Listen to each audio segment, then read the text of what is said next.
Hello student, मैं कोमल सिंह आप सबका अपने YouTube channel political science net crackers and winners में बहुत बहुत स्वागत करती हूँ। आशा करती हूँ आप सब बहुत अच्छे होंगे। स्टूडेंट, आज हम जिस टॉपिक के विषय में बात करेंगे वह है मैकियावेली के लेकर जो उनके विचार थे उनके विषय में, कि उन्होंने पावर को लेकर अपने क्या थॉट समाज के सामने प्रस्तुत किए। तो चलिए आज के लेक्चर को स्टार्ट करते हैं। स्टूडेंट, मैकियावेली जो थे वो धर्म और राजनीति का स्पष्ट विभाजन करते थे। वह कहते थे कि धर्म का बिल्कुल एक अलग कॉन्सेप्ट होता है और राजनीति बिल्कुल अलग कॉन्सेप्ट पर चलती है, इसलिए हमें धर्म और राजनीति को एक साथ लेकर नहीं चलना चाहिए। मैकियावेली के विचार में शक्ति राजनीति का विचार पाया जाता है। वह पावर पॉलिटिक्स का विचार देते हैं। मैकियावेली ने केंद्रित शक्ति का समर्थन किया और शक्ति को बढ़ाने के लिए बल का प्रयोग करने का अंतिम विकल्प सबके सामने रखा। मैकियावेली का कहना है स्टूडेंट यही था कि यदि आप शक्ति को बढ़ाना चाहते हो तो आपको बल का प्रयोग करना ही पड़ेगा, और बल का प्रयोग वे अंतिम विकल्प के रूप में लेते थे, कि लास्ट ऑप्शन के रूप में वो बल का विकल्प लेते थे। पावर को यदि आप बढ़ाना चाहते हो तो आपको फिजिकल स्ट्रेंथ यानी बल आपका प्रयोग ज़रूरी है, ये उन्होंने कहा। इसके साथ ही यदि अब बात करें, मैकियावेली ने किसी भी साधन का प्रयोग करके शक्ति अर्जित करने का समर्थन किया। वह कहते थे कि आप किसी भी साधन का प्रयोग करें, चाहे बलपूर्वक करें चाहे किसी भी तरीके से करें, लेकिन आप किसी भी साधन का प्रयोग करके शक्ति अर्जित करने का उन्होंने समर्थन दिया। चाहे साम दाम दंड भेज कोई भी नीति आप अपनाएं, उसके द्वारा आपको शक्ति अर्जित करने का उन्होंने समर्थन किया। मैकियावेली के लिए शक्तिशाली शक्ति अर्जन ही राजनीति का मूल उद्देश्य है, यानी कि उनका कहना यही था कि शक्ति अर्जन ही एक राजनीति का मूल उद्देश्य होता है, जबकि धर्म का ऐसा नहीं होता। धर्म का बिल्कुल अलग कॉन्सेप्ट होता है और राजनीति का बिल्कुल अलग होता है। तो राजनीति का उन्होंने कॉन्सेप्ट दिया कि राजनीति का मूल उद्देश्य है शक्ति अर्जन करना। ठीक है स्टूडेंट, इसके साथ ही यदि हम बात करें, मैकियावेली ने हिंसा का प्रयोग शीघ्र एवं बर्बरता से करने का विचार दिया, क्योंकि उनका कहना ये था कि अगर हम बहुत धीमे रूप में हिंसा का प्रयोग करते हैं तो उससे हम अपना साध्य नहीं पा सकते। इसके साथ ही मैकियावेली का मानना था कि इटली के सशक्तिकरण एवं एकीकरण के लिए नागरिक सेना होना बहुत ज़रूरी है। इसका कारण क्या? इसका कारण ये कि यदि इटली के सशक्तिकरण एकीकरण के लिए नागरिक सेना नहीं होगी तो उससे राजा को नुकसान होगा।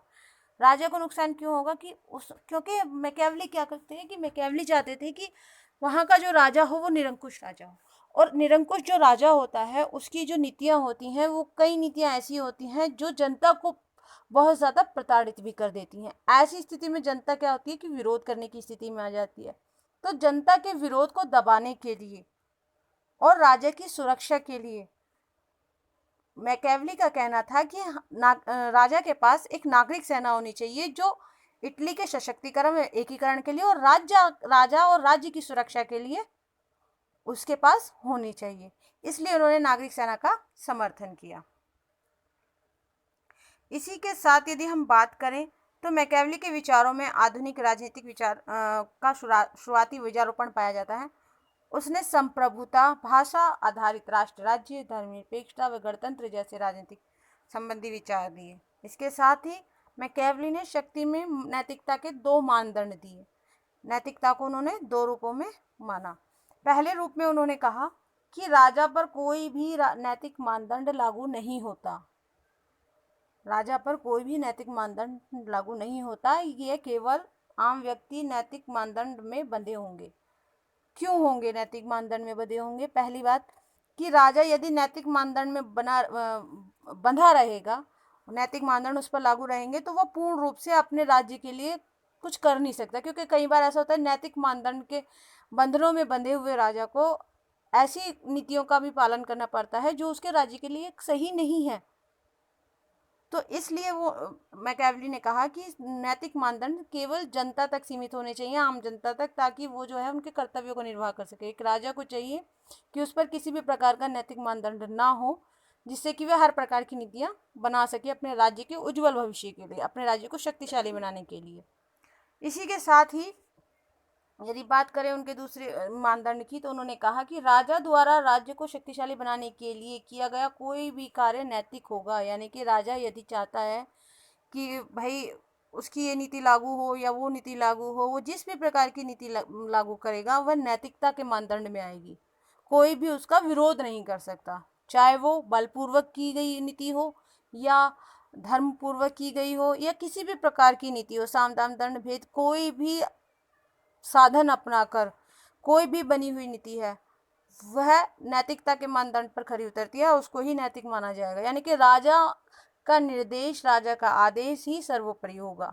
निरंकुश राजतंत्र में यही एक विचार पाया जाता है कि जो राजा ने कह दिया वही बना दिया गया कानून, उसके विरोध में किसी भी प्रकार की कोई भी आवाज नहीं उठ सकती, इसलिए राजा को इसमें सर्वोपरि माना जाता है। तो मैकियावेली ने अपनी नैतिकता के मानदंड दिए जिसके द्वारा उन्होंने बताया कि राजा के ऊपर कोई भी नैतिक मानदंड लागू नहीं होगा। राजा अपने राज्य को शक्तिशाली बनाने के लिए जो भी कार्य करेगा वो नैतिक मानदंड में आएगा। नैतिक मानदंड सिर्फ जनता के लिए होंगे।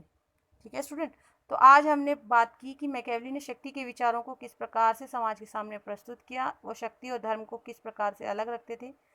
उनका कहना था कि धर्म जो है ना वो राजनीति को बिल्कुल उसके अंदर घुस जाता है, वो बिल्कुल मतलब इस तरीके से कहना ये कि राजनीति को अपना उस रूप में कार्य नहीं करने देता जिस रूप में वो राजनीति को कार्य करना चाहिए।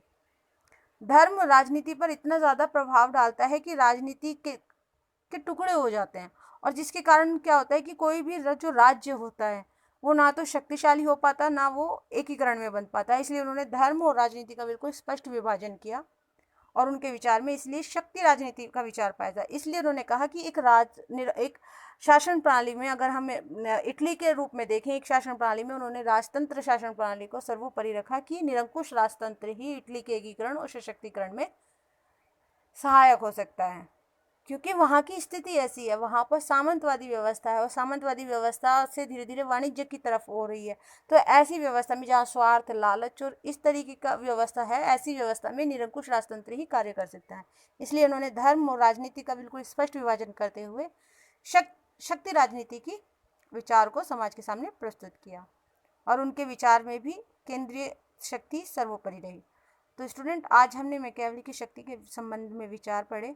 नेक्स्ट लेक्चर में हम उनके आलोचनाओं के विषय में, उनके राष्ट्रवाद के संबंध में जो विचार रहे उसके विषय में बात करेंगे। ठीक है स्टूडेंट, तो बने रहिए हमारे लेक्चर्स के साथ। हमारे चैनल को लाइक कीजिए, शेयर कीजिए एंड सब्सक्राइब कीजिए। Thank you so much.